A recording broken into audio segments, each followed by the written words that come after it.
Can you imagine a stranger just like, oh, let me loosen up your tie and your neck collar here for you because you're breathing heavy, you fat lard. Hi, everyone. I'm Rebecca. I'm Ciera, and I'm going to be reading stories today. Today I effed up, got pickpocketed by professionals, and got my pants removed. I was traveling by train today from Kashmir Gate to Saket to visit a friend, and I later realized that my phone was no longer in my pocket. Oh, gosh. While I was standing, an elderly man, uncle type, maybe in his 50s, next to me struck up a conversation. He seemed friendly and casual, and I didn't think much of it. I chatted with him briefly, probably got a bit distracted answering his questions.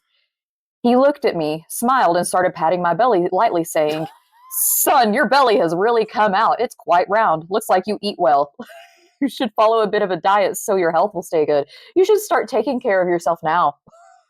Do you have to insult them while pickpocketing? I just giggled along like a fool, showing my teeth. I was breathing a bit heavy, I guess, so he then loosened my tie and removed the first button of my shirt, saying, "Oh, help me be cool," and relaxed a bit. Get off. This is A, why you don't talk to strangers, and B, stop touching. What are you doing? Yeah. Can you imagine a stranger just like, oh, let me loosen up your tie and your neck collar here for you because you're breathing heavy, you fat lard. He says, "I didn't feel threatened at all as he was acting so casual and warm that I didn't suspect a thing and let it be."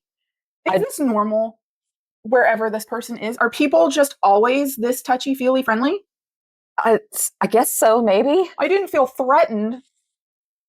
A strange man's touching you, but you didn't feel threatened. Maybe this person's really lonely. He's like desperate for physical touch from somebody. He's touch starved. He's like, oh my gosh, a friendly person. It's been waiting. It's a 50-year-old man, but I'll take it. I'll take what I can get. Go out to lunch sometime. I just thought he's a typical well-meaning uncle just being cheeky. In hindsight, it was the perfect distraction. While I was focused on him and kind of awkwardly giggling back, I now realize someone else must have been working on my pockets. I still have no idea when or how it happened, but just as I reached my stop and the conversation ended, I turned to get down and suddenly felt my pants slipping from my waist, almost exposing my underwear. I quickly reached down to pull them up and adjust them. That's when I realized that both of my pockets had been emptied, and both my Samsung S25 Ultra and wallet were gone. Did he like, oh, let me get your belt buckle loosened for you too, since you're breathing heavy? He said someone else must have done it while the old man was distracting him. I just always think about this with pickpocketing, like just how distracted. I'm just curious. I'm not saying like, oh, I can't believe you fell for this idiot. I would never.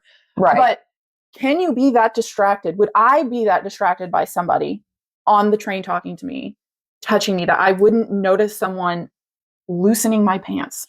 I feel like I would be like way too hyper aware because I'm on a train. Like I would be too hyper aware of someone. Well, he doesn't seem shocked at all that this stranger is touching all over him, insulting him, saying these things.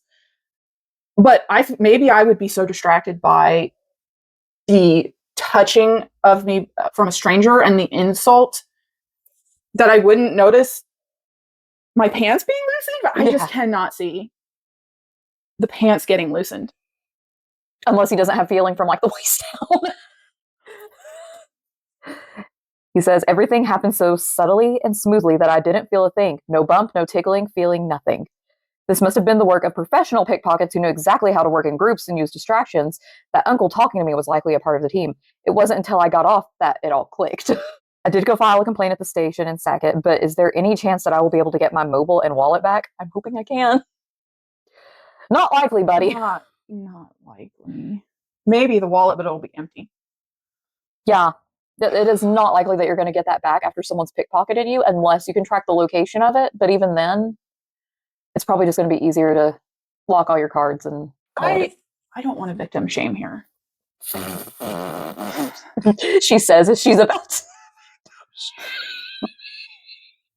Who would just let someone behave that way with them? I don't know. And how did they know he would just be okay with it? Unless it's like, maybe it's in a country that really respects their elders. It's like, you really shouldn't do anything against, elders. You really respect them. If an old man started touching me and telling me I'm too so fat and need to watch what I'm eating. I mean, the hand coming at me, I would probably slap it away. Just don't touch me. He must have had sucker written all over his face. He had to have. That's just shocking to me. Yeah, that they could do all of that while... I'm not saying I would never be pickpocketed, but everything up until the pickpocketing would never have happened to me. Yeah, this one commenter said, LOL, I don't know how I'd react if some dude rubbed my belly and started to undress me on the train. Yes. And I don't think it's just because we're women and we'd be like, oh my gosh, this old man is like touching me. No. I cannot imagine any guy that I know allowing this to go on. No. Why are you letting some strange guy touch you so much? Who does that? Yes. I don't understand why this person, it was just like, I didn't feel threatened. I just thought he was like an uncle. What kind of uncle do you have also? That sounds like something you need to talk out in therapy if your uncle's touching you like that. I bet he never lets a stranger touch him on the train again. I would hope not. User Monkey Trumpets says, you really have no sense of self-preservation, do you? None at all. I mean, he was robbed with a smile on his face. Yes. Just oblivious and happy. Yeah. And the OP actually responded and said, I just didn't want to resort to any violence without proof of malicious intent. If I did, then I would just look like a fool in front of everyone. We're not asking you to like body slam the dude for touching you. You weren't even close to violent. You were like, he just seems like a friendly uncle. He's a great guy. I didn't feel threatened. It was just normal. Normal trip to work that day. I guess they were going to see a friend, but... Yeah. Next one is from the subreddit Traumatize Them Back. And the title of it is, And what are we having? You mean besides these tumors and your audacity? I endured close to a decade of uterine fibroids. It was painful, it was exhausting, and it was impossible to get doctors to help me. They would say, well, we usually take a watch and wait approach to these things.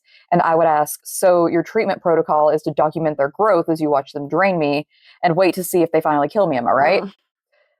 Why won't you just remove them already? The too long didn't read of this situation was that they wouldn't remove my fibroids because that was considered fertility treatment, and my bare bones health insurance would not cover fertility treatment. In the interim, I suffered every possible health consequence of the condition: prolonged periods, heavy uncontrollable bleeding, fierce pain and cramping, anemia, cardiac distress, and eventually an abdomen so swollen that it had me looking like I could be in my second trimester. In the summer of year 8, I was waiting at a bus stop. Another woman came up to stand beside me. She glanced down at my midriff, then looked right back up with a conspiratorial grin plastered on her face. She then proceeded to move to stand directly in front of me, looked me dead in the eye, planted her palms on either side of my abdomen, and started rubbing me like she was trying to buff a hole through my clothing. She then asked me, still grinning ear to ear, so what are we having? Oh my God. I stood stock still, first from the shock of the assault and then from outrage. I returned her gaze and never took my eyes off of hers. Then I finally spoke with a cold, almost matter-of-fact effect. Tumors. We are having multiple painful tumors. My doctors have chosen the watch and wait approach in lieu of a treatment. And then I returned to that cold, stern, unblinking effect as I maintained the gaze. This is another situation of don't touch someone, first of all. Don't touch strangers. If you don't know if someone's pregnant, don't ask. Don't say anything. She recoiled as she suddenly remembered that personal space is a thing. The horror that replaced her smug grin was almost as impressive as her wringing of the hands that had been violating my person only seconds before. Then, I hope she feels really bad and awkward. Yeah. Then she took up an accusatory tone of course, to mutter something about not having any idea, but not a word of apology emerged from that mouth. Of course. Apparently she lacked grace as well as basic courtesy. Indeed, she really seemed to expect an apology from me for daring to exist in the same portion of space-time continuum as herself. That cannot stand when people are like, you've caused the awkward situation. You assumed something you shouldn't have. You touched a stranger. You didn't just assume. You rubbed this person's stomach. And then you get angry that they respond in a way that makes you feel bad. Yeah. You made the mistake. Own up to it. Don't then try to make them feel bad for making you feel bad. Yeah. I mean, you did it to yourself. Yeah. But can you imagine being like, what are you expecting? And they just look at you dead in the eyes. Tumors. Tumors. It's just... Oh, that was perfect. That's she such a should have good just response. stopped instead of explaining like, oh, the treatment plan is just watch. She should have just been like tumors. Oh, I hope she's got a good RBF too. That would make it even better. This person, I hope they like lay awake at 3 a.m. and think of this awkward encounter. I just can't imagine. I know I've got pretty bad RBF. But then when someone like is touching me, a stranger that I don't even expect, my face is going to get even more. Well, in the description of how she was touching her too, it wasn't just like hand on the belly. She was rubbing this woman's belly like this. Wait, did she still have her phone? Did her pants go to fall down as soon as she moved? Was it actually a 50-year-old man? Maybe the word tumors stopped the pickpocketing in mid. Yeah. To get upset that she said that too. Yeah. That's why I like the title of it. You mean besides these tumors and your audacity? Get over yourself. So the next story is from the subreddit Neighbors from Hell. My neighbor doesn't seem to think theft is a big deal. My neighbor is a Karen, and I'm just at my wit's end about it. I moved here from the country, and I'm not a monster, so we brought our 14-year-old barn cat with us. All the neighbors loved him. We put retired barn cat on his collar, and it was cute. Karen got my number and was texting me upwards of 50 times a day about absolutely nothing, then would get upset when I didn't reply. I have kids and a job, but she just sits around all day. I just couldn't keep up, so I stopped responding completely. Yeah. Fair enough. Then our cat went missing. I put up flyers and checked the shelters, and finally her daughter, we'll call her Stacy, who is in no contact with Karen, got my number and texted me that Karen had given our cat to a stranger on Facebook Marketplace claiming he'd have a better life. I just don't have proof outside of her daughter texting me that. Oh my God. Yeah. I would be so angry. She would not be prepared for the wrath that I would bring if she just did that to one of my animals. Do not mess with people's pets. That's like vandalized property, whatever. My animals, though. Oh, like if someone just took little Gunther and was like, he'll have a better life. I'm so enraged. Her daughter Stacy has a son who's the same age as one of my children. Karen's lovely husband would take his grandson and my daughter to the circus, aquarium, stuff like that every week. Well, Karen's husband finally left her. Husband would still come by every week with grandson to pick up my child for fun weekend activities, and seeing his car and grandson in my yard made Karen very angry. Oh. Karen started selling an insane amount of things on Marketplace. Then a 6-foot privacy fence was installed, literally touching her driveway to separate our properties because the yard between our driveways are mine. Children were so livid that Karen stole our cat and put up a fence. They talked to her husband, who said they could hang a bird feeder and a light on our side so they can enjoy it. They're still married, so he is the property owner as well. The spite fence went all the way to the road, so we couldn't see when leaving our driveway. Oh, gosh. The city came out this morning and let her know that it needed to be shortened to 4 feet max. Then, immediately after they left, Karen walked onto our property, stole the bird feeder and light. I texted her asking for them back. They were $80, so I did want them back. But were they hanging on her fence, though? They were on the fence, but the husband was the one who said that they could hang it on the fence. And technically, I think it was hanging on their side of the property. And she said she threw them away in her trash can out back, but I was welcome to get them out of her trash. I told her I'd already filed a report that she trespassed and stole from us, so it was on their property. So unless... What about stealing the cat? That should have been reported also, because technically cats are property, right? They are, but they didn't have much more proof than the daughter texting them. So I'm assuming like the Facebook post had been deleted. I would be putting cameras up around my house. Oh, for sure. 100%. As soon as that happened. To catch her in every little thing. Yes. I told her I'd filed a report already that she trespassed and stole from us. So unless she wanted destruction of property added as a charge, she needed to return them to the property line. She waited a couple of hours, then texted back that she'd put them there and that she just wants peace. Oh my gosh. When I went to get them, the lantern was busted up like she'd slammed it against something. I told her she'd need to pay for it, and she said only if I give her the damaged lantern. She's saying, I'll pay for one, but I get to keep the one I damaged. Mm-hmm. Anyways, now I've bought shepherd hooks to put in my yard near the giant fence to hang the bird feeder and light, so my very feral kids aren't trying to wage war on her. Mm-hmm. Having a Karen neighbor is horrible, and I hate it. I'm not usually one to call the police or be petty, but I think I've been too passive now, and I'm not sure how much is too much or how little is too little. P.S. Husband is documenting all the things in their home she's selling, riding lawnmower, swimming pool, living room set, etc., so he can be compensated in the divorce court. This is one of like my worst nightmares. Moving into a neighborhood, into a home that you found that you love. I feel like it takes so long to find the home you want to actually buy. Mm-hmm. And then having a nightmare neighbor. Mm-hmm. Every time I hear stories about nightmare neighbors, I just am like, this would be the worst. Yeah. This would be the worst. It would be the worst. I don't even need the neighbors to be friendly or be my friend. No, but we could just be neutral and have nothing to do with each other.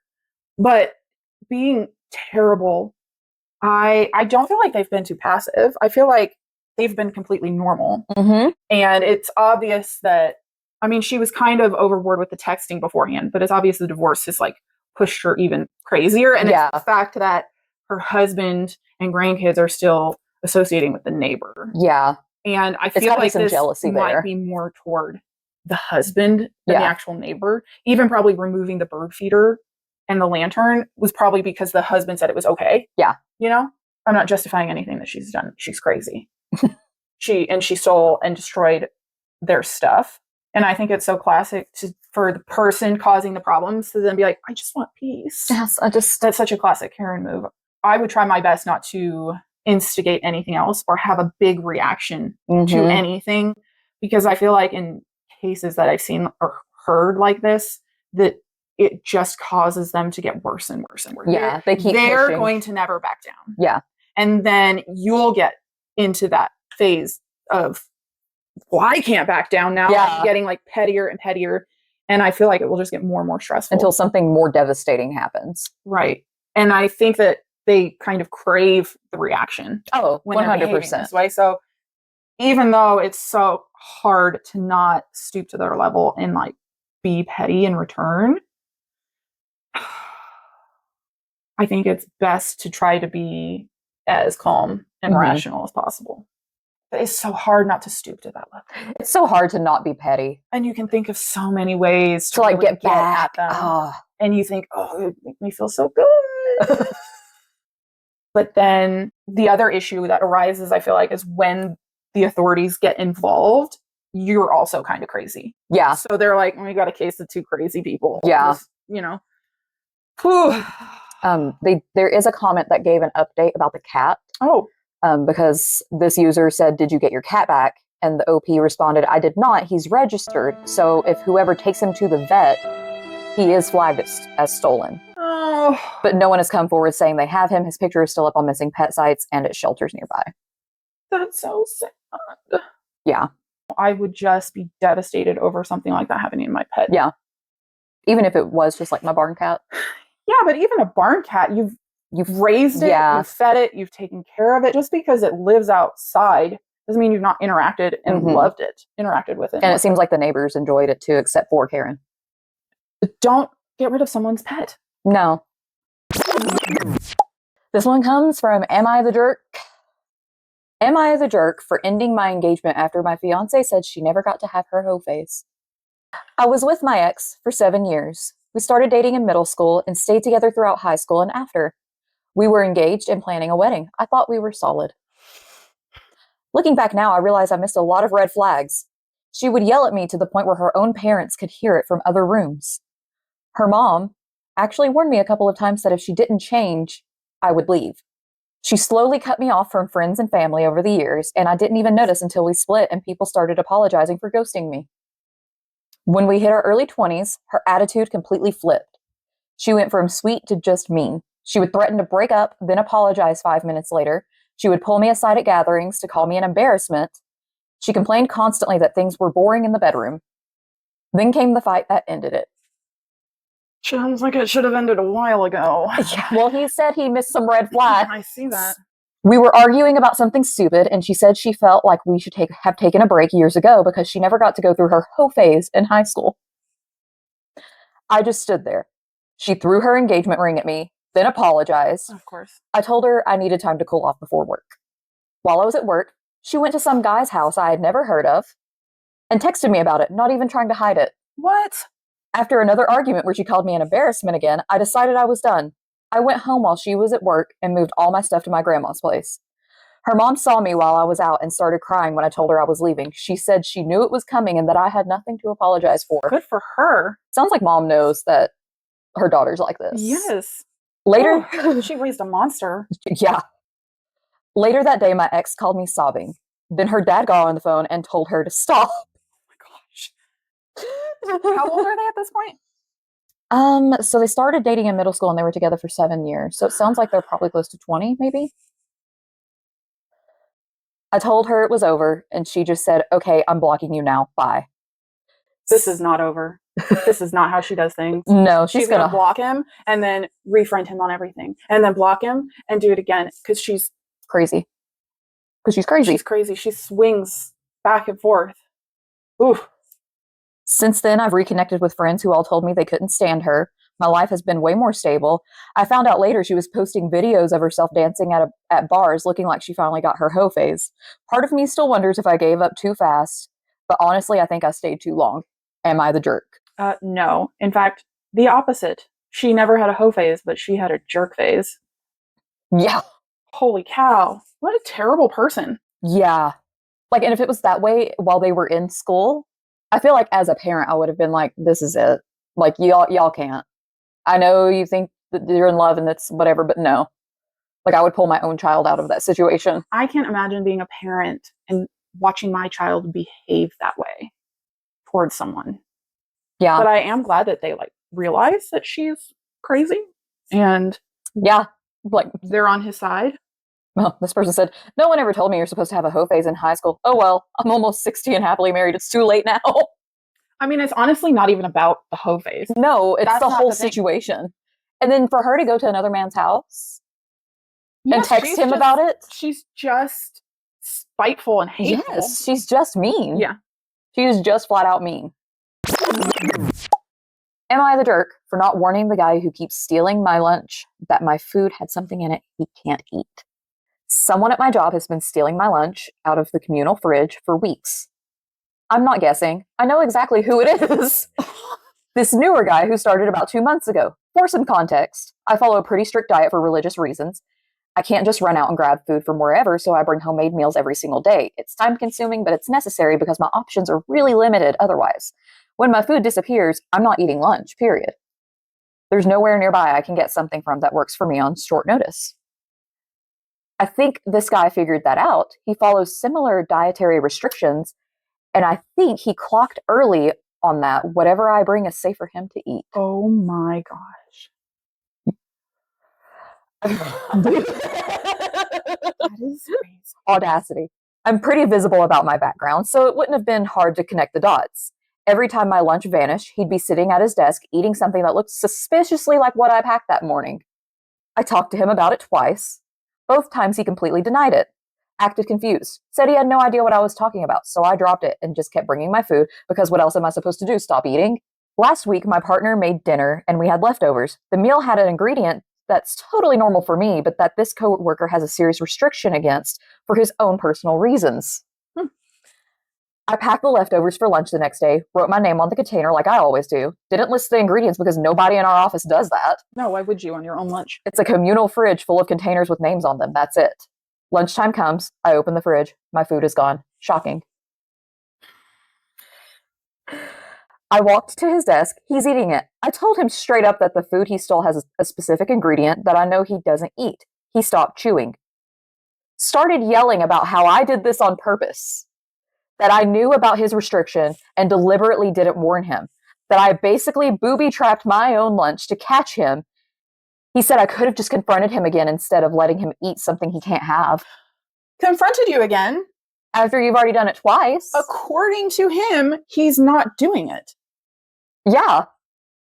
So he's also in this, he's admitting that he's the one that's been doing it. And as long as it's not like an allergy that could cause him to die. Right. She's not booby-trapping anything. Mm-mm. She's making her own food. Bringing it in. Again, Why are you getting angry? You're in the wrong. You were the one who is stealing food, bro. Like, you can't be mad that it has an ingredient that you can't eat. I just don't understand stealing people's food. I don't understand it, and it seems to happen all the time. Yeah. I don't even think that you should have to put your name on something that you put in a communal fridge. Just because everybody uses the fridge doesn't mean that anything in it could be anybody's. Yeah. And I hate thieves. God, I hate people who steal. It would be so frustrating just in general to have someone steal your food. Mm-hmm. But when your diet is so restricted and there's not really another option if you don't eat what you've brought, yeah, you can't even just order something else, not to mention that then you're paying for 2 meals. Yeah. I cannot imagine finding out, oh gosh, this person has like the same dietary restrictions. Score! I'm taking their lunch every day. They can just cook me food every day. The OP goes on to say, I told him I did confront him twice. He denied it both times. And I don't owe a thief a detailed breakdown of what's in my personal food. If he didn't steal it, he wouldn't have eaten it. Simple.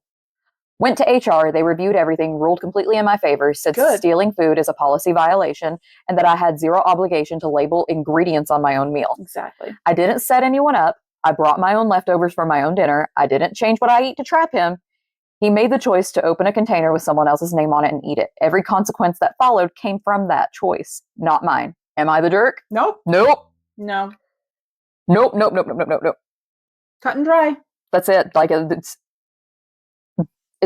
was sealed whenever you said he was taking food and you already confronted him. That's his problem at that point, that he is eating what he shouldn't eat. This one is from subreddit, Today I Effed Up. Today I effed up forgetting about the water pump. So today I was working overtime on a Sunday and decided, I should eat frozen yogurt. I'm heavily lactose intolerant. 15 minutes later, the call of nature arrives and I had to go to the toilet and dump my stupidity. That was fast. Yeah. Living in the Philippines, we don't use toilet paper, but we rather wash our butts. So I had to use the shower head as a bidet. Before that, I would mention that I am 1, on a construction site. 2, water pumps are needed to increase water pressure here. 3, the water pumps should be turned off before using shower/faucets, of which I completely forgot. So back on the toilet. After I was done with my business, I grabbed the shower head and decided it's time to wash my butt. Lo and behold, the water pressure was so high the shower head flew out of my hand, turned over on the floor, and sprayed me with the force of a pressure washer. It's like a jet stream. It's a good thing I didn't make contact with the butthole. Oh my gosh. That'd be an enema. Yeah. Now I'm wet and mad at the same time. Cue in my supervisor ringing the doorbell, waiting for me to go out of the office, only to laugh at my predicament. And then this top comment is, but did you pressure wash your butt before you lost your grip? Sadly, no. I was still holding the shower head face down and it just whooshed. I don't think sadly, no. If that had hit... that would have been a Oh, painful. Some lactose intolerant people just really don't care. They risk it all. That's how good dairy is. That's how good cheese is. Honestly, I know what ice cream does to me as a person. Like, I know what it does to me. I know me and my toilet, we're going to be like this. Do not do that when you know you're like at work.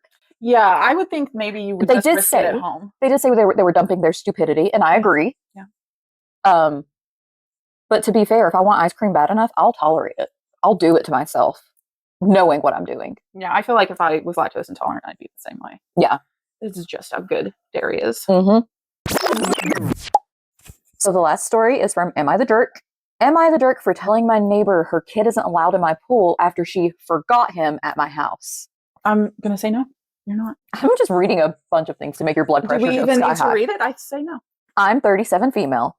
Honestly, still shaking a bit while writing this because I hate confrontation, but I feel like I'm being treated like a villain in my own neighborhood. My husband and I bought our house about 2 years ago. One of the main reasons we chose it was the backyard has a pool. We have 2 kids, a son and a daughter, and they practically live in that water during the summer. A few months ago, a new couple moved in next door with their 7-year-old boy. At first, things were fine. We did the whole welcome to the neighborhood thing, and our kids played together a few times. The problem started about 3 weeks ago. The parents started sending their son over to play, but neither of them would come over with him. They'd just watch him walk across the lawn from their porch, then go back inside. Basically, I became an unpaid lifeguard and babysitter for a kid that is not mine. The breaking point happened last Saturday. I told the mom earlier that morning we were busy and could not have company. Around 2 p.m., I looked out my kitchen window and saw her son inside my gated pool area. He had climbed over the fence. I ran out there and got him out safely, then walked him back home. Both parents were in their garage hanging out. When I told them what happened, they didn't even look scared. The dad just laughed and said, "Oh, he's such a little fish. He just loves your pool so much. We did not have the heart to tell him no." Then the mom chimed in with, "It takes a village, right?" I told them right then that he is not allowed in my pool area without me being there and one of them being there to watch him too. I told them it's a huge safety risk and I'm not comfortable with the liability. Why did this even have to be said? It shouldn't have had to be a conversation. I feel like if it were my child, no, I would be horrified that they went over by themselves, climbed over a fence to try to get a pool. Guaranteed that if that kid had drowned, those parents would be suing the neighbor with the pool. Yes, 100%. You had a child, you made that decision, take care of that child. It's not someone else's job to raise your child and to watch your child. It's not your pool. They already told you. They weren't home. No pool today. They both got really offended and called me heartless. They said that since I'm already out there with my kids, it should not matter if one more joins in. Oh, she wasn't out there with her kids. No. The mom even posted in our local Facebook group, without naming me, but everyone knows, about wealthy neighbors who think they own the water and how some people have... They do own the water. As a matter of fact, they do own the water. They own the pool the water is in, and I can guarantee they paid for the water that went into that pool. They own that water. They pay for the chemicals in that water. That is their water. You are right, they own it. She also said that they have no sense of community. You know what? There's a fee for coming over to my pool while I'm out there watching my kids. Yes, if it's a community pool. Babysitting. If it takes a village, pay for the babysitting. Now they are not speaking to me, and some of the other neighbors are giving me weird looks. Oh, who gives a crap? I feel like I'm just trying to keep a kid from drowning and protect myself from a lawsuit, but people are making me feel like I'm being a mean girl because I won't let a 7-year-old swim whenever he wants. That's because they don't know the actual whole story. But who cares if they know the whole story? Yeah. If they don't know you well enough to ask you for your side of it, or no, that doesn't sound like them, that doesn't sound normal, then who cares what they have to think? Yeah. Do they even have kids that it matters? Yeah. And if they do, well, a few less kids coming over to ask to swim in your pool. The top commenter says, "It takes a village only works when the village actually agrees to help. You did not sign up to be a free lifeguard. The fact that they laughed after he climbed a fence is terrifying. They should be thanking you for saving their son and not trashing you on Facebook." But the other thing is that she was fine with it takes a village, maybe a little annoyed that they never actually were over there while their child was swimming as well. But I mean, I wouldn't be too annoyed if my friends were swimming or my kids were swimming in my pool and their friend came over and was swimming with them. Right. I was out there anyway. That's not the problem she has. The problem is that she told them, we are not going to be out there in the pool today. Yeah. There's no one out there to watch them. Don't do it. And they were like, oh, we didn't have the heart to tell him no. So you're raising a spoiled brat who's just going to be a pest to society for the rest of his life. And he went over by himself with no supervision, which is not safe. Be responsible for your child's life. Mm-hmm. It was not it takes a village moment. She was doing the it takes a village. She was warning the villagers that it was not safe for their child.